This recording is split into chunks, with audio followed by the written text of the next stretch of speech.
नमस्कार दोस्तों, आप सभी लोगों का आपके अपने YouTube channel science with education पर बहुत बहुत स्वागत और अभिनंदन करता हूं। आशा करते हैं आप सभी लोग स्वस्थ होंगे, मस्त होंगे और अपनी तैयारी को बहुत अच्छी तरीके से कर रहे होंगे।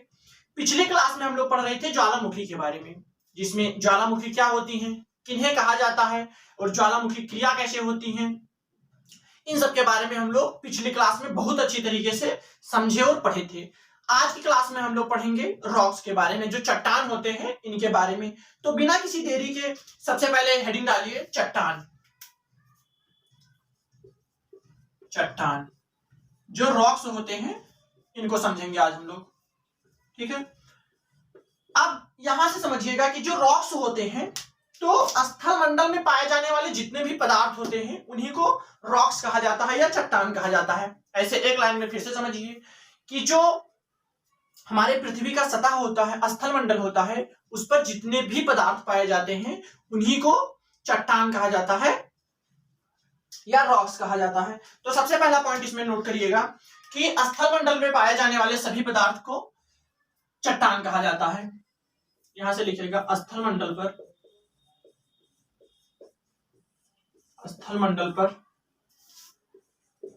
पाए जाने वाले सभी पदार्थ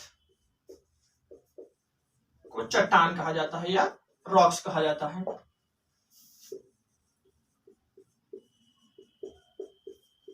चट्टान कहा जाता है। ये जो होते हैं कि जो स्थल मंडल होता है हमारे पृथ्वी पर, वो मतलब स्थल मंडल पर जितने भी पदार्थ पाए जाते हैं उन्हीं को चट्टान कहा जाता है, रॉक्स कहा जाता है। अब यहां से एक बात समझिएगा कि जो खनिज होते हैं, यहां से समझिएगा कि ये मान लीजिए खनिज, जो खनिज होते हैं वही पदार्थ मतलब वही चट्टान होते हैं। यहां से समझिएगा कि वही चट्टान होते हैं और ये जो होते हैं ये स्थल मंडल पर होते हैं, ठीक, स्थल मंडल पर होते हैं। अब चट्टान जो होते हैं ये तीन प्रकार के होते हैं। जो चट्टान होते हैं ये तीन प्रकार के होते हैं। इसमें समझिएगा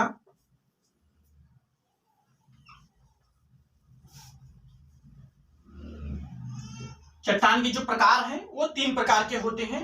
तो इसमें समझिएगा कि जो पहला मतलब फर्स्ट टाइप होता है इसका, इसे आग्नेय चट्टान कहा जाता है, ठीक, आग्नेय चट्टान कहा जाता है। दूसरा जो होता है इसे अवसादी चट्टान कहा जाता है, अवसादी चट्टान होते हैं। और तीसरा इसका जो टाइप होता है वो रूपांतरित चट्टान होता है,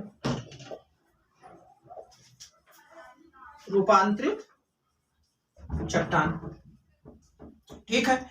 मतलब जो चट्टान होते हैं तीन प्रकार के होते हैं, आग्नेय चट्टान, अवसादी चट्टान और रूपांतरित चट्टान।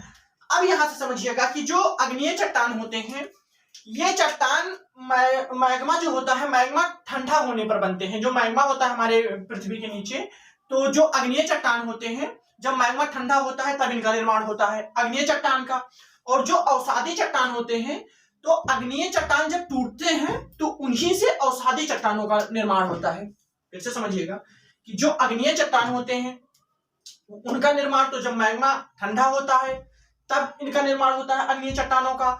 और जो अवसादी चट्टान होते हैं तो आग्नेय चट्टान जब टूटते हैं, टूटने से ही अवसादी चट्टानों का निर्माण होता है।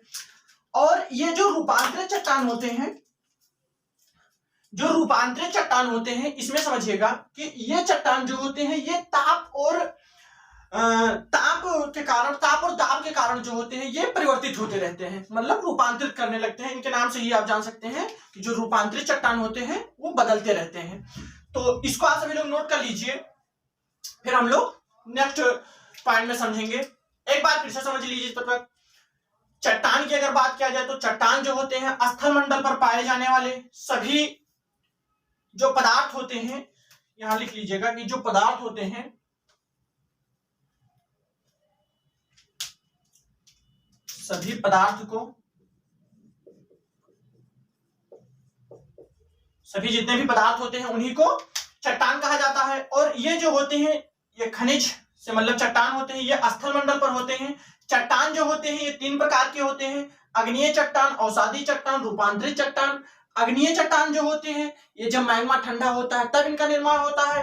अवसादी चट्टानों का निर्माण अग्नीय चट्टान के टूटने से होता है। और रूपांतरित चट्टान जो होते हैं इनका निर्माण जो होता है ये ताप और दाब के परिवर्तन से होता है, मतलब परिवर्तन के कारण रूपांतरित चट्टान का निर्माण होता है।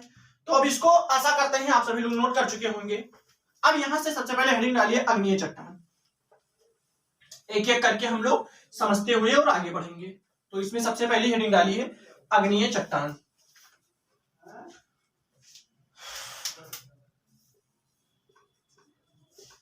अग्नीय चट्टान, ठीक है।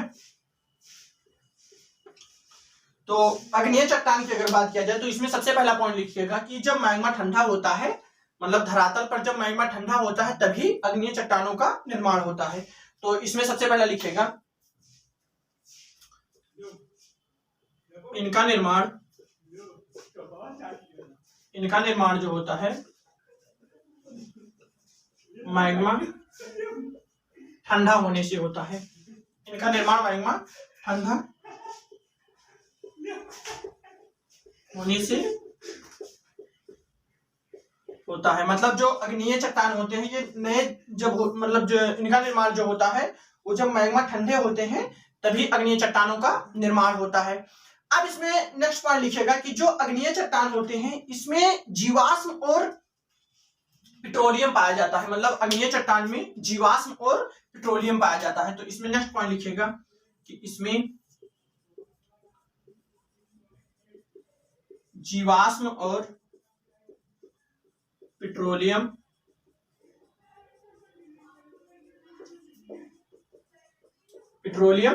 पाया जाता है।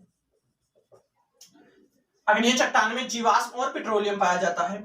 और इनका ये जो होती हैं ये रबीदार चट्टान होती हैं। मतलब जो अग्नीय चट्टान होती हैं ये रबीदार चट्टान होती हैं। तो इसमें लिखेगा नेक्स्ट पॉइंट में कि जो अग्नीय चट्टान होती हैं ये रबीदार चट्टान होते हैं, रबेदार चट्टान होते हैं। एक बार फिर से समझ लीजिए, जो अग्नीय चट्टान होते हैं इनका निर्माण मैग्मा ठंडा होने से होता है। मतलब जब मैग्मा ठंडा होगा तब अग्नीय चट्टानों का निर्माण होगा। इसमें अग्नीय चट्टानों में जीवाश्म और पेट्रोलियम पाया जाता है। अग्नीय चट्टान जो होते हैं इसी में जो पेट्रोलियम होता है और जीवाश्म होता है वो अग्नीय चट्टान में ही पाया जाता है। और जो अग्नीय चट्टान होती है ये रबेदार चट्टान होती हैं, ठीक है। अब इसको आप सभी लोग नोट कर लीजिए, फिर हम लोग नेक्स्ट पॉइंट में समझेंगे कि इनके भी जो टाइप होते हैं ये दो प्रकार के होते हैं। पहला टाइप होता है इनका जो बाह्य अग्नीय चट्टान होता है और दूसरा जो टाइप होता है वो आंतरिक अग्नीय चट्टान होता है। तो इसको आप सभी लोग नोट कर लीजिए, फिर हम लोग उनके बारे में समझते हुए और आगे बढ़ेंगे। तो आशा करते हैं आप सभी लोग इसको नोट कर चुके होंगे। अब हेडिंग डालिए बाह्य अग्नीय चट्टान।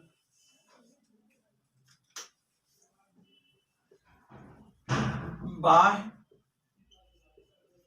अग्नीय चट्टान।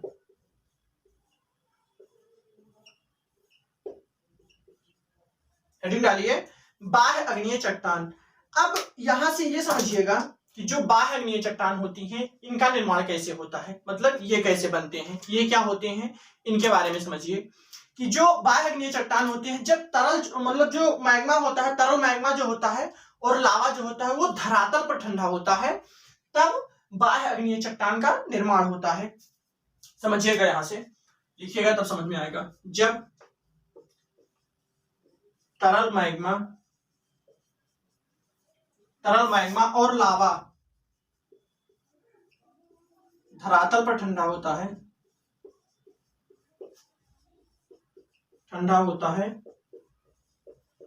तब जो होता है वो बाह्य अग्नीय चट्टान का निर्माण होता है। तो बाह्य अग्नीय चट्टान का निर्माण होता है, ठीक है। समझ में आ गया होगा कि जो बाह्य अग्नेय चट्टान होते हैं इनका निर्माण कैसे होता है। जो तरल मतलब जो तरल मैग्मा होते हैं और लावा जो होते हैं, इसमें लिखेगा जब तरल मैग्मा और लावा, यहां लिख लीजिएगा, लावा जो होते हैं वो धरातल पर ठंडा होते हैं तभी बाह्य अग्नेय चट्टान का निर्माण होता है। अब इसमें लिखिएगा कि ये जो होती हैं ये इन्हें प्राथमिक चट्टान भी कहा जाता है। अब प्राथमिक चट्टान क्यों कहा जाता है? तो जब पृथ्वी की उत्पत्ति हुई तो सबसे पहला जो मतलब निर्माण हुआ वो इसी बाह्य अग्नेय चट्टान का निर्माण हुआ, इसीलिए इसे प्राथमिक चट्टान भी कहा जाता है। और इसमें एक नेक्स्ट पॉइंट और लिखिएगा कि इसी को ज्वालामुखी चट्टान भी कहा जाता है। इसी को ज्वालामुखी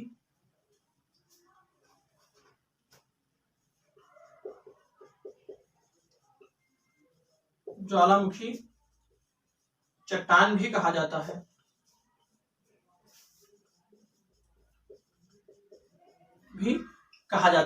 तो आशा करते हैं आप सभी लोग बाह्य अग्नेय चट्टान जो है ये समझ गए होंगे। अब इसको नोट कर लीजिए, फिर हम लोग समझेंगे जो आंतरिक अग्नेय चट्टान होते हैं उनके बारे में। तो आंतरिक अग्नेय चट्टान क्या होते हैं इनके बारे में हम लोग समझते हुए और आगे बढ़ेंगे। बाह्य अग्नेय चट्टान में एक पॉइंट और नोट कर लीजिएगा इधर कि ये जो होते हैं ये बेसाल्ट चट्टान होते हैं, ये बेसाल्ट चट्टान होते हैं, ये पॉइंट भी नोट कर लीजिएगा। तो आशा करते हैं आप सभी लोग इसको नोट कर चुके होंगे। अब यहां से हेडिंग डालिए आंतरिक अग्नेय चट्टान। जो आंतरिक अग्नेय चट्टान है इसके बारे में हम लोग समझते हुए और आगे बढ़ेंगे।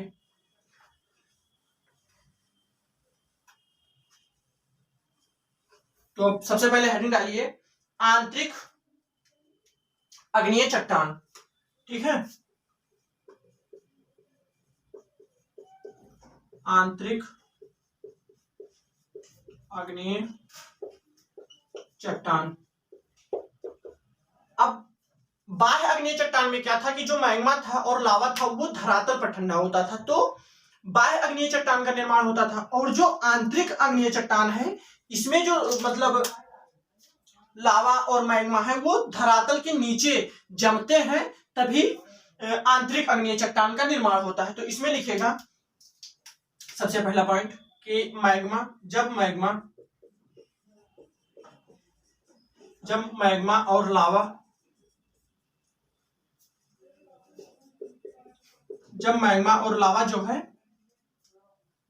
और लावा धरातल के नीचे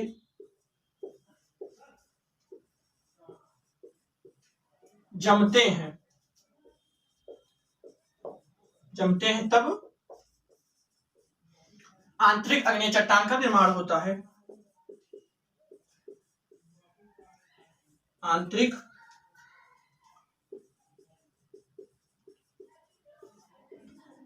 अग्नेय चट्टान का निर्माण होता है,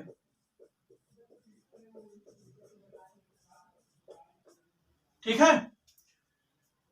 आंतरिक अग्नेय चट्टान जो होती हैं जब मैग्मा और लावा जो होता है वो धरातल के नीचे जमते हैं तभी आंतरिक अग्नेय चट्टान का निर्माण होता है। और यहां से मतलब इसमें लिखेगा कि यहां मतलब जो आंतरिक अग्नेय चट्टान होती है इसमें धातु पाई जाती है, लिखेगा कि इसमें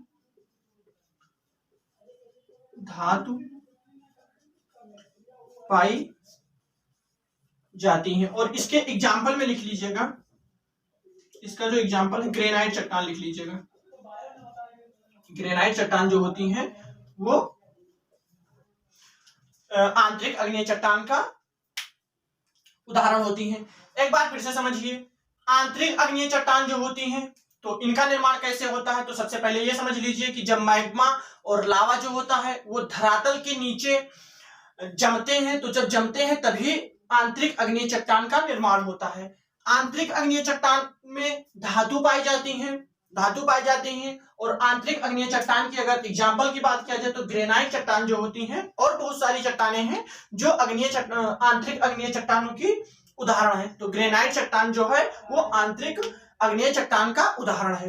तो आशा करते हैं आप सभी लोग इसको समझ गए होंगे कि जो रॉक्स होते हैं, चट्टान होते हैं, ये क्या होते हैं। इसके अभी हम लोग अग्नीय चट्टान के बारे में पढ़े हैं। अवसादी चट्टान और जो रूपांतरित चट्टान है उसके बारे में हम लोग अगली क्लास में पढ़ेंगे और समझेंगे। तो इस क्लास में बस इतना ही।